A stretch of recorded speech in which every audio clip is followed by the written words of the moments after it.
حدیث نمبر 311۔ حضرت عائشہ رضی اللہ تعالی عنہا نے فرمایا کہ بعض امہات المومنین نے اعتکاف کیا حالانکہ وہ مستحاضہ تھیں۔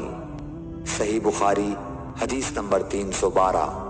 عبداللہ بن ابی نجیح نے مجاہد سے کہا کہ حضرت عائشہ رضی اللہ تعالی عنہا نے فرمایا کہ ہمارے پاس صرف ایک کپڑا ہوتا تھا جسے ہم حیض کے وقت پہنتی تھیں، جب اس میں خون لگ جاتا تو اس پر تھوک ڈال لیتی اور پھر اسے ناخنوں سے مسل دیتی۔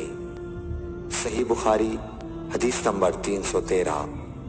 ہم سے عبداللہ بن عبد الوہاب نے بیان کیا، انہوں نے کہا ہم سے حماد بن زیب نے ایوب سختیانی سے، انہوں نے حفصہ سے، وہ ام عطیہ سے۔ آپ نے فرمایا کہ ہمیں کسی میت پر 3 دن سے زیادہ سوگ کرنے سے منع کیا جاتا تھا، لیکن شوہر کی موت پر 4 مہینے 10 دن کے سوگ کا حکم تھا۔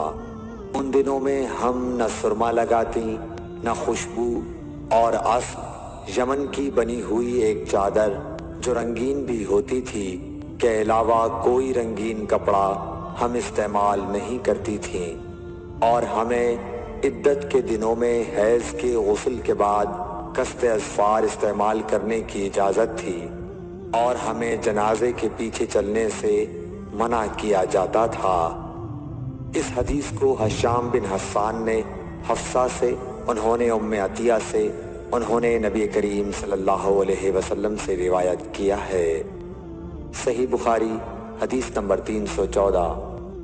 حضرت عائشہ رضی اللہ تعالی عنہا نے فرمایا کہ ایک انصاریہ عورت نے رسول اللہ صلی اللہ علیہ وسلم سے پوچھا کہ میں حیض کا غسل کیسے کروں؟ آپ نے فرمایا کہ مشک میں بسا ہوا کپڑا لے کر اس سے پاکی حاصل کر۔ اس نے پوچھا اس سے کس طرح پاکی حاصل کروں؟ آپ نے فرمایا اس سے پاکی حاصل کر۔ اس نے دوبارہ پوچھا کہ کس طرح؟ آپ نے فرمایا سبحان اللہ، پاکی حاصل کر۔ پھر میں نے اسے اپنی طرف کھینچ لیا اور کہا کہ اسے خون لگی ہوئی جگہوں پر پھیر لیا کر۔ صحیح بخاری حدیث نمبر 315۔ حضرت عائشہ رضی اللہ تعالی عنہا نے بیان کیا کہ انصاریہ عورت نے رسول اللہ صلی اللہ علیہ وسلم سے پوچھا کہ میں حیض کا غسل کیسے کروں؟ آپ نے فرمایا کہ ایک مشک میں بسا ہوا کپڑا لے اور پاکی حاصل کر۔ یہ آپ نے 3 دفعہ فرمایا۔ پھر حضور صلی اللہ علیہ وسلم شرمائے اور آپ نے اپنا چہرہ مبارک پھیر لیا یا فرمایا کہ اس سے پاکی حاصل کر۔ پھر میں نے انہیں پکڑ کر کھینچ لیا اور نبی کریم صلی اللہ علیہ وسلم جو بات کہنا چاہتے تھے وہ میں نے اسے سمجھائی۔ صحیح بخاری حدیث نمبر 316۔ حضرت عائشہ رضی اللہ تعالی عنہا نے بتلایا کہ میں نے نبی کریم صلی اللہ علیہ وسلم کے ساتھ حجۃ الوداع کیا۔ میں تمتع کرنے والوں میں تھی اور ہدی یعنی قربانی کا جانور اپنے ساتھ نہیں لے گئی تھی۔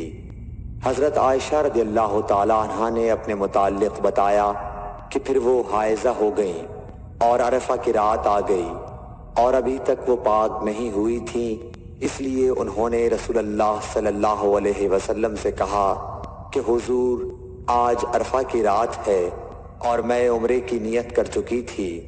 رسول اللہ صلی اللہ علیہ وسلم نے فرمایا کہ اپنے سر کو کھول ڈال اور کنگا کر اور عمرے کو چھوڑ دے۔ میں نے ایسا ہی کیا۔ پھر میں نے حج پورا کر لیا اور لیلۃ الحصبہ میں عبد الرحمن بن ابو بکر کو حضور صلی اللہ علیہ وسلم نے حکم دیا، وہ مجھے اس عمرے کے بدلے میں جس کی نیت میں نے کی تھی تنعیم سے دوسرا عمرہ کرا